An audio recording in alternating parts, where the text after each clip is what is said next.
Hey guys, so we're slicing some turkey that we cured and made into lunch meat. So we took the breasts off some turkeys that we didn't sell for Thanksgiving, and we pieced them up.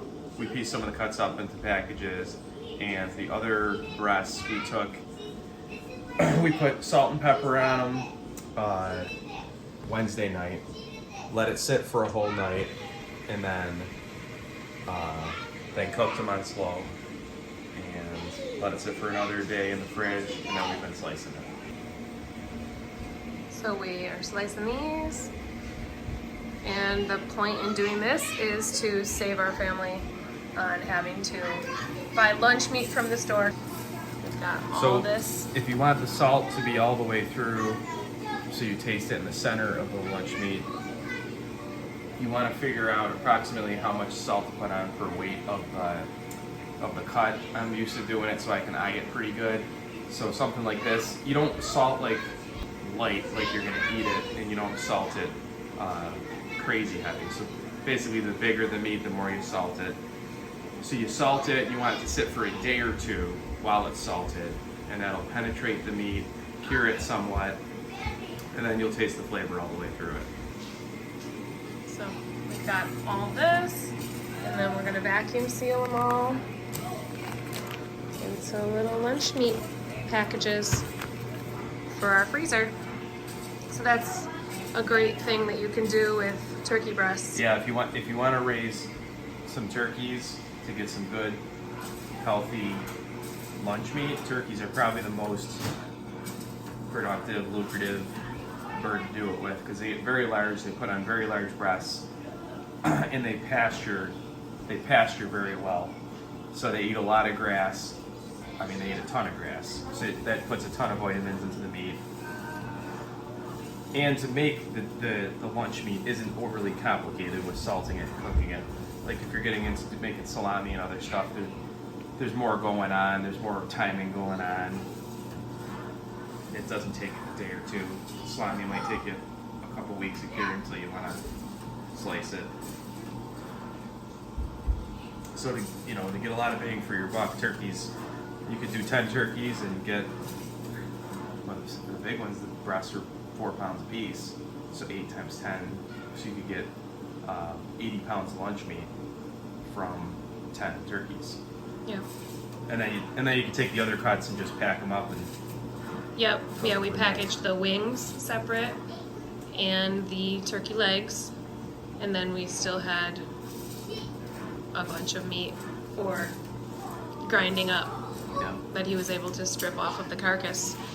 So we have ground turkey, sliced turkey, and then you can use the carcass for stock. You can also save that. And we saved this, the juices from cooking them here. Yeah, all the juice in these pans. This is cold because it's been in the fridge, but the juice that cooked off of these in the pan is so delicious. So we're saving all of that, and we'll freeze that or refrigerate it and use it this week. And then any of the little bits over here that have, not made a nice pretty slice, we're just gonna toss that into here as well. And flavor meals with it. Yeah, we can make a nice gravy out of it and serve it over rice. It'll be delicious. So we're just gonna keep packing this turkey breast up.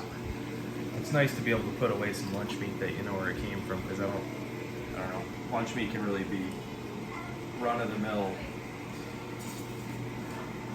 animals, especially pork. You don't know what they're grinding up and curing.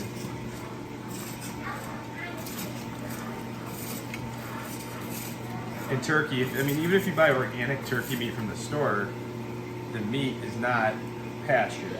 So organic just means it's organically fed and whatever the organic certifications are. So the organic certifications change depending on. Kids are getting loud. The government sets the organic certification. So if the government says, "Oh, you can start, doing this or that," and it's still organic, then it's approved. And USDA approved used to be the stamp of approval, and we see where that's got us as a culture. A lot of people don't understand that if you want to be a certified organic farmer, you have to pay a couple $1,000s a year to have that certification. So you might not even get checked on by the officials, but you're paying too. So organic certification, you're paying to do it, and our standards are much higher than organic certification standards, but we're not organic certified, but our standards are higher. Because you can be organic certified and have your turkeys in a barn. There's no pasturing certification. I know in other countries there is pasturing qualifications. I was listening to this one guy where, I forget, somewhere in Europe, but you had to have a certain amount of acres per chickens or whatever to be under their standards. So other areas are stricter with it. But you still shouldn't trust the middleman. You should know the person growing your food. And see if they, care about doing things clean and nice, not polluting the water and the land. But yeah, turkey. So this was, how many breasts? 1, 2, 3, 4, 5, 6, 7, 8, 10. So this was 10 breasts, and that's probably 35 pounds. All right. You can keep slicing that, and I'm gonna start packaging all this turkey into clothes. So we'll see you later. Thanks for watching. Yep.